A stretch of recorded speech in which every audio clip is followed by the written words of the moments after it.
A'udzubillahi minasyaitonirrajim. Bismillahirrahmanirrahim. Alhamdulillahirabbil alamin wassalatu wassalamu ala asyrafil anbiya'i wal mursalin wa ala alihi washabbihi ajma'in. Bersyukur kepada Allah Subhanahu wa taala.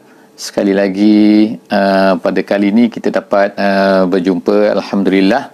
Pada kali ini insya-Allah kita akan masuk kepada muka surat 398. Masya-Allah kita telah sampai ke muka surat ini. Jadi pada kali ini insya-Allah kita akan membaca pada surah Al-Ankabut. Surah Al-Ankabut pada ayat insya-Allah bermula daripada ayat yang ke-15 sehingga insya-Allah pada hari ini sehingga ayat 23 daripada surah Al-Ankabut. Jadi oleh kerana kita telah agak lama tidak bersama-sama, jadi saya akan kembali semula untuk menceritakan tentang apakah tema utama dalam surah Al-Ankabut ini. Jadi surah Al-Ankabut ini sebagaimana yang telah kita ceritakan dulu, bahawa ianya adalah berkaitan dengan Al-Fitnah. Al-Fitnah ataupun jamaknya Al-Fitan. Jadi apakah yang dimaksudkan dengan Al-Fitnah? Yang dimaksudkan dengan Al-Fitnah sini ialah cubaan, artinya, iaitu seorang itu apabila dia menjadi seorang mukmin, seorang yang beriman, maka satu perkara yang telah menjadi sunnatullah di dalam hidup ini, iaitu Allah Subhanahu wa taala akan mencubanya. Sama ada mencuba itu dalam keadaan berat ataupun ringan dan sebagainya, tetapi ia tetap akan dicuba oleh Allah Subhanahu wa taala. Terutama apabila dia telah menyatakan dia telah menjadi seorang yang beriman, maka Allah Ta'ala akan mencubanya. Jadi hendaklah dibezakan di antara cubaan Allah Subhanahu Wa Ta'ala dengan penyiksaan Allah Subhanahu Wa Ta'ala. Ada dua perkara yang berbeza. Oleh kerana itu seorang mukmin apabila dia terkena ujian daripada Allah Subhanahu Wa Ta'ala, janganlah dirasakan bahawa ujian itu adalah merupakan penyiksaan. Ianya bukan penyiksaan daripada Allah, ianya adalah cubaan daripada Allah. Dan ianya bukan hanya berlaku kepada umat Islam, umat Nabi Muhammad sallallahu alaihi wasallam sahaja, tetapi ia berlaku kepada umat-umat seluruh sebelum daripada umat-umat Nabi Muhammad sallallahu alaihi wasallam. Jadi begitulah yang disebutkan oleh Allah Subhanahu wa taala sejak daripada awal lagi surah Al-Ankabut ini. Jadi Allah Subhanahu wa taala meminta daripada kita, apabila kita ini dicuba oleh Allah Subhanahu wa taala, hendaklah kita ini bersabar. Jadi itulah sepatutnya bagi seorang mukmin, dan bukannya apabila kita ni terkena apa-apa cubaan daripada Allah Subhanahu wa taala, kita akan lari kepada ataupun bergantung kepada perkara-perkara lain yang bukan Allah Subhanahu wa taala.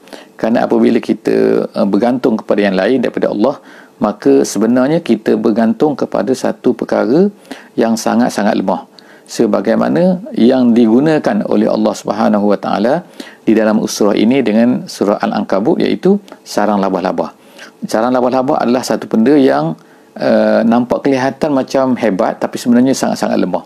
Jadi begitulah sesiapa yang bergantung kepada lain daripada Allah Subhanahu wa taala, jadi sebenarnya dia telah bergantung kepada satu benda yang sangat-sangat lemah.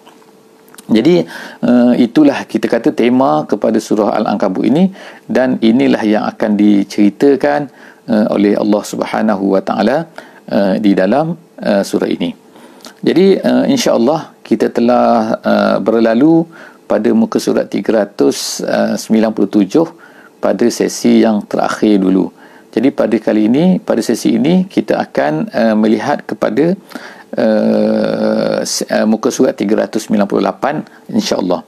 Allah Subhanahu wa taala di dalam surah ini dia telah menceritakan juga kisah beberapa orang nabi, beberapa orang rasul sebelum daripada Nabi Muhammad sallallahu alaihi wasallam, untuk diceritakan bagaimana rasul-rasul dan juga nabi-nabi sebelum daripada Nabi Muhammad sallallahu alaihi wasallam ini, mereka ini sebenarnya juga mengalami ujian-ujian. Mereka diuji oleh Allah Subhanahu wa taala.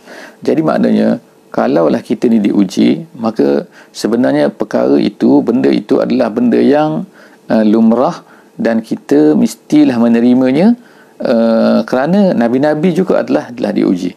Kita baca dalam muka surat 397 yang lepas bahawa Nabi Nuh alaihissalam dia telah diuji oleh Allah Subhanahu Wa Taala, iaitu dengan dakwah yang sangat lama, mengambil masa yang sangat lama, tetapi dia tetap juga bersabar. Jadi apa yang berlaku pada akhirnya ialah Allah Subhanahu Wa Taala menceritakan di dalam muka surat ini, muka surat yang akan kita baca pada hari ini, iaitu apa? Allah Subhanahu Wa Taala mengatakan fa'anjaynahu wa ashabas safinati waj'alnaha ayatan lil alamin. Allah Subhanahu Wa Taala menceritakan kepada kita dalam muka surat ini pada hari ini, setelah daripada a'udzubillahi minasyaitonirrajim, kita akan baca iaitu apa? Fa'anjaynahu wa ashabas safinati waj'alnaha ayatan lil alamin. Dan akhirnya kami telah selamatkan dia. Selamatkan siapa? Iaitu Nuh dan juga orang-orang yang bersama dengannya. Wa ashabas safinah. Dikata orang-orang yang, kalau kita kata ashabas safinah, artinya ialah geng-geng perahu lah. Geng-geng perahu ni maknanya orang-orang yang duduk dalam perahu bersama dengan Nabi Nuh alaihi salam. Yang duduk dalam perahu Nabi Nuh ni, dalam kapal Nabi Nuh ni, kita nak kata kapal ke, kita nak perahu ke, terpulang lah ke. Tetapi tidak ramai sebenarnya. Yang ramai itu ialah binatang-binatang sebagaimana yang disebutkan di dalam tempat-tempat yang lain, di dalam hadis-hadis dan sebagainya. Tetapi yang pasti dalam itu ialah sikit saja. Dikatakan oleh setengah ulama tafsir, bilangan mereka ni ialah 80 ataupun kurang. 80 orang ataupun kurang daripada itu yang dikatakan sebagai ashabas safinah ini. Wa ja'alnaha ayatan lil alamin. Dan Allah Subhanahu Wa Taala sebutkan, dan kami jadikan ini wa ja'alnaha ayah, menjadikannya iaitu apa? Iaitu apabila kamu mendustakan, apabila mana-mana orang mendustakan nabi-nabi, maka dia akan diseksa, akan dihapuskan oleh Allah Subhanahu Wa Taala, akan diturunkan dengan penyiksaan, dan akhirnya mereka akan terhapus daripada muka bumi ini. Jadi semua itu ialah benda-benda yang berlaku, perkara-perkara yang berlaku kepada umat-umat sebelum Nabi Muhammad sallallahu alaihi wasallam. Kemudian seterusnya Allah Subhanahu Wa Taala menceritakan pula tentang Nabi Ibrahim alaihi salam, iaitu wa Ibrahim iz qala liqaumihi ibudullah wattaqu. Sekarang Allah Ta'ala cerita pula tentang kisah Nabi Ibrahim. Apa kisah Nabi Ibrahim ni? Iaitu, dan Ibrahim ketika dia berkata kepada kaumnya, Nabi Ibrahim berkata dua perkara, mengajak mereka kepada dua perkara yang besar, iaitu wa'budullah, berhambakan diri kamu kepada Allah, wattaqu, dan takutlah kamu kepada Allah Subhanahu Wa Ta'ala. Maknanya artinya ialah wa'budullah, kita nak menjadi hamba kepada Allah Ta'ala sahaja, dan kemudian bukan menjadi hamba semata, tapi hamba yang takut kepada Allah Subhanahu Wa Ta'ala. Ada dua perkara, al-ibadah wa taqwa. Kemudian zalikum khairul lakum. Allah Ta'ala berkata itu semua, itu tu apa? Iaitu dua perkara tadi, iaitu al-ibadah wa taqwa, itu sebenarnya lebih baik bagi kamu. Lebih baik bagi kamu apa? In kuntum ta'lamun, kalau kamu mengetahui. Lebih baik daripada apa? Daripada apa yang kamu sedang buat sekarang ni. Apa yang dibuat oleh mereka, iaitu beribadah kepada lain daripada Allah, dan juga bertakwa lain daripada Allah Subhanahu Wa Ta'ala. Kemudian Allah Ta'ala sebut lagi, innama ta'buduna min dunillahi awthana wa takhluquna ifka. Innal ladzina ta'buduna min dunillah la yamlikuna lakum rizqa fabtaghu indallahi rizqa wa'buduhu washkuruhu lah ilaihi turja'un. Jadi perkataan ini masih lagi sebagaimana menurut pandangan kebanyakan daripada ulama, ialah masih lagi perkataan Nabi Ibrahim alaihissalam. Apa Nabi Ibrahim kata? Innama ta'buduna min dunillahi awthana. Apa yang kamu sembah selain daripada Allah ni sebenarnya adalah awthana. Adalah, kita nak kata patung ke, kita nak kata berhala ke, dan sebagainya. Tetapi manusia ni dia menyembah macam-macam. Ada kadang-kadang menyembah sesama manusia, sebagaimana yang berlaku kepada Firaun. Ada juga yang menyembah hawa nafsu mereka sendiri. Ada yang tak percaya kepada Tuhan, jadi mereka ikut pemikiran mereka sendiri. Apa yang berlaku pada hari inilah yang kita tengokkan. Jadi maknanya Allah Subhanahu Wa Ta'ala sebut, apa-apa yang kamu sembah sebenarnya adalah awthanan, adalah benda-benda yang patung-patung, berhala dan sebagainya, yang mana sebenarnya itu semua tu adalah wa takhluquna ifka. sebenarnya hanyalah benda-benda yang kamu ciptakan. Ifka ni adalah ifkun, hadisul ifki itu, hadisul ifki maknanya peristiwa pembohongan. Jadi ifkun itu ialah pembohongan. Jadi apa-apa sebenarnya yang disembah oleh manusia pada hari ini, sebenarnya semua itu adalah pembohongan sebenarnya.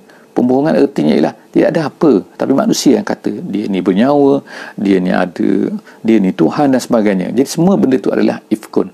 Jadi samalah apa yang berlaku di zaman Nabi Ibrahim alaihissalam dengan apa yang berlaku di zaman sekarang, dan sampailah bila-bila begitulah. Manusia ni sebenarnya mencipta satu benda, dia kata benda tu hidup. Dia yang mengukir bentuk-bentuk tu, dia mengukir patung-patung tu, dia buat daripada batu, dia buat daripada kayu, dia buat daripada apa-apalah kemudian dia kata itulah Tuhan. Jadi dia ifkan, dia mengatakan pembohongan itulah Tuhan. Jadi akhirnya daripada satu generasi, anak-anaknya mengikut ayahnya, ayah mengikut, begitulah seterusnya. Manusia ini ditipu oleh Allah, oleh mereka itu, untuk mengatakan bahawa Allah ini sebenarnya bukan Tuhan. Akhirnya Allah itu ditiadakan oleh mereka ini. Jadi sebab itulah Allah Ta'ala sebut sini, wa takhluquna ifka, kamu mengada-ngadakan pembohongan. Pembohongan itu, innal ladzina ta'buduna min dunillah la yamlikuna lakum rizqa. Kemudian Allah Ta'ala sebut lagi, apa-apa yang kamu sembah ni, semua tu tak boleh memberi rezeki pada kamu. Siapa yang memberi rezeki? Memberi rezeki itu Allah Ta'ala. Yang patung-patung tu, kita yang memberi rezeki pada dia. Manusia buat tu kan. Jadi tengok manusia meletakkan buah limau lah, manusia kan beri inilah, macam-macam, beri bunga, macam-macam manusia ni kan beri, seolah-olah macam memberi makanan. Dia kata patung tu nak makan lah, kalau tak beri bunga macam mana dia lapar, macam-macam. Jadi maknanya semua bukan mereka, benda tu memberi rezeki kepada mereka, tapi mereka tu seolah-olahnya macam memberi makanan dan sebagainya kepada benda tu. Mereka terpaksa jaga benda tu, bukan Allah Ta'ala jaga. Sepatutnya Allah Ta'ala yang jaga. Jadi sebab tu Allah Ta'ala sebut kat sini, fabtaru indallahir rizqa, adalah kamu cari, fabtaru indallah ar-rizqa, daripada sisi Allah itulah rezeki sebenarnya. Wa'buduhu washkurulah, dan Allah Ta'ala kata, adalah kamu beribadah kat sini, dan adalah kamu bersyukur. Jadi ada dua benda lagi kat sini, iaitu ibadah dan syukur. Tadi ada al-ibadah dan juga at-taqwa. Jadi maknanya kalau kita gabungkan ni, kita akan nampaklah satu senarai perkara-perkara yang merupakan tanggungjawab kita sebagai manusia kepada Allah Subhanahu wa Ta'ala. Ilaihi turja'un, dan kemudian yakin bahawa kita ni kembali kepada Allah Subhanahu wa Ta'ala. Wa in tukazzibu faqad kazzaba umamum min qablikum. Kemudian kita sampai kepada ayat 18 ni, Allah Subhanahu wa Ta'ala sebutkan, kalau kamu ni mendustai. Jadi kata-kata ini, kata-kata kalaulah kamu ni mendustai ni, kata-kata siapa? Ada dua pendapat ulama kat sini. Pendapat yang pertama mengatakan ini masih lagi kata-kata Nabi Ibrahim alaihissalam, yang berkata, kalau kamu dustai aku, maka sebenarnya umat-umat dulu pun mendustai, sama lah seperti yang kamu buat ni. Jadi siapa umat-umat terdahulu daripada Nabi Ibrahim alaihissalam, iaitu Nabi Nuh, Nabi Syis, Nabi Idris dan sebagainya. Itu adalah umat-umat sebelum daripada Nabi Ibrahim alaihissalam. Itu satu pendapat yang mengatakan bahawa yang kata-kata ini adalah kata-kata Nabi Ibrahim. Tapi ada satu pendapat lagi di kalangan ahli tafsir mengatakan bahawa kata-kata ini ialah kata-kata yang Allah Subhanahu wa Ta'ala tujukan kepada kaum Quraisy yang sedang menentang siapa? Menentang Muhammad sallallahu alaihi wasallam ini. Jadi Allah Ta'ala kata, kalau kamu dustakan. Jadi Allah Ta'ala tujukan kata-kata ini kepada orang Quraisy itu, iaitu kalau kamu dustai, faqad kazzaba umamun min qablikum, umat-umat sebelum daripada kamu, umat-umat rasul-rasul sebelum daripada ni pun telah didustai oleh umat-umat mereka sebelum daripada kamu. Jadi perangai ni samalah, yang kamu buat sekarang ni sama macam dulu. Jadi Allah Ta'ala nak peringatkan, dan ini dikatakan oleh ahli tafsir sebagai satu tasliyah kepada Nabi kita, Nabi Muhammad sallallahu alaihi wasallam. Wa ma 'alar rasul illa al-balaghul mubin. Ni yang kedua, tasliyah yang kedua, iaitu yang pertama Allah Ta'ala nak kata, iaitu orang sebelum daripada ni pun macam ni juga perangai dia, iaitu mendustai. Samalah seperti orang Quraisy. Yang keduanya, wa ma 'alar rasul, rasul ini tak adalah kewajipan dia melainkan illal balaghul mubin, melainkan al-balagh, at-tabligh, iaitu menyampaikan. Itu makna kerja Nabi. Jadi Allah Ta'ala beritahu kepada Nabi, wahai Muhammad, kerja kau hanya menyampaikan. Tapi menyampaikan tu dengan mubin, dengan terang. Bukan menyampaikan orang tak dengar, bukan menyampaikan orang tak jelas, bukan menyampaikan, tapi menyampaikan sehingga jelas.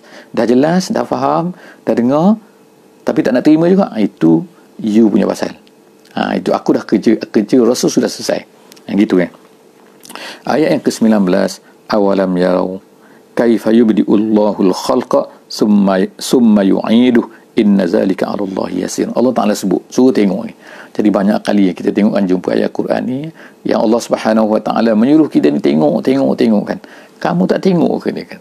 Kamu tak tengok ke? Mereka ni tak tengok ke? Bagaimana Allah Taala memulakan penciptaan? Dulu kita kan tak ada, sebagai contohnya. Manusia ni tak ada.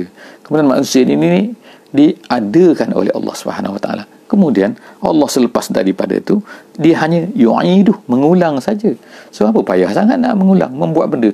Kalau kamu tengok Allah Ta'ala boleh mengadakan dulu daripada tiada kepada ada, maka apa susahnya daripada yang dah ada kemudian hanya dia mati kemudian dihidupkan balik.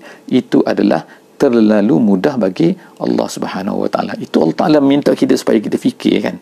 Fikir, inna zalika 'ala Allah yasir. Benda tu mudah sangat bagi Allah.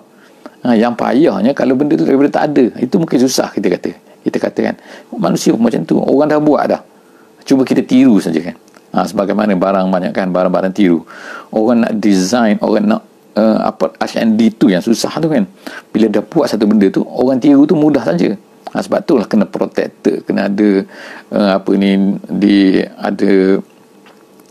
tak boleh tiru dan sebagainya. Sebab apa? Tiru ni lebih mudah. Jadi Allah Subhanahu Wa Taala nak sebutkan kat sini, kalau kita fahamkan bahawa kalaulah Allah Ta'ala boleh ciptakan kita ni daripada tak ada kepada ada, kemudian sekarang ni hanya untuk mengadakan kembali lagi, itu hanyalah satu benda yang sangat mudah bagi Allah Subhanahu Wa Ta'ala. Seterusnya, kul siru fil ard fanzuru kaifa bada'al khalq. Allah Ta'ala suruh kita berjalan. Orang Arab pun berjalan, kita pun sekarang suka berjalan kan. Sekarang tak boleh lah kan, sebab apa, COVID-19. Tapi selepas ni kita berjalan lagi. Orang dah banyak duit, dia berjalan. Tapi Allah Subhanahu Wa Taala suruh kita, bila kita ni berjalan, katakan berjalanlah kamu di atas muka bumi. Tapi bukan berjalan ambil selfie, bukan berjalan ambil gambar, bukan berjalan nak tengok tempat semata-mata, tapi fanzuru. Allah Ta'ala kena tengok apa? Kaifa bada'al khalq. Bagaimana Allah Ta'ala mulakan penciptaan. Jadi benda tu yang sepatutnya kena ada dalam ingatan kita, dalam perhatian kita. Bila kita tengok ni, Allah Ta'ala cipta macam mana benda ni bermula, macam mana benda dan sebagainya. Kemudian summallahu yunshi'un nash'atal akhirah. Kemudian Allah Ta'ala lah yang memula lepas daripada tu ialah dia akan melahirkan semula, membentukkan semula kan. Kemudian seterusnya daripada innallaha ala kulli syai'in qadir. Allah Ta'ala ni mampu untuk buat apa saja. Seterusnya, yu'azibu man yasha wa yarhamu man yasha wa ilaihi tuqlabun. Allah Ta'ala dia nak seksa siapa, dia nak bagi rahmat pada siapa. Allah Ta'ala sebutkan sini, yu'azibu man yasha. Tapi ahli tafsir menyebutkan Allah Ta'ala ni menyeksa, dia nak menyeksa siapa. Kalau ikutnya dari segi undang-undangnya, dia yang cipta, itu benda tu adalah benda dia nak buat macam mana terpulang lah. Tapi Allah Ta'ala ni dia tidak salim. Allah Ta'ala ni dia bila dia menyeksa, kerana orang tersebut telah melakukan satu benda yang memang melayakkan dia tu diseksa. Walaupun kalau ikutnya terpulanglah kepada Allah, tapi Allah Subhanahu Wa Ta'ala dia ni dengan keadilannya, dengan kehebatannya, dengan keagungannya, dia ni menyeksa hanya orang-orang yang telah sepatutnya diseksa. Allah Ta'ala dah beri dah mengutuskan Rasul, Allah Ta'ala dah berikan kitab, Allah Ta'ala dah berikan semua benda, penglihatan, pendengaran, supaya manusia ini boleh lihat, boleh tengok apa yang ada di keliling dia, apa yang ada pada diri dia. Jadi sepatutnya mereka ni kenal Allah Subhanahu Wa Ta'ala, takut pada Allah Subhanahu Wa Ta'ala. Jadi sebab itulah Allah Ta'ala kata kat sini, yu'azibu man yasha. Allah. Jadi kalau dia nak seksa dah memang orang tu patut diseksa. Jadi Allah Ta'ala seksa dia. Kemudian wa yarhamu man yasha. Allah Ta'ala boleh sayang, boleh kasihan belas kepada orang yang dia nak, iaitu hamba-hambanya yang bertakwa, yang beriman. Kemudian wa ilaihi tuqlabun, dan kepadanya semualah kamu akan dikembalikan. Sekali lagi, wa ma antum bimu'jizina fil ard wala fis sama. Kemudian Allah Ta'ala sebutkan kelemahan manusia. kelemahan kita, kelemahan semualah kan.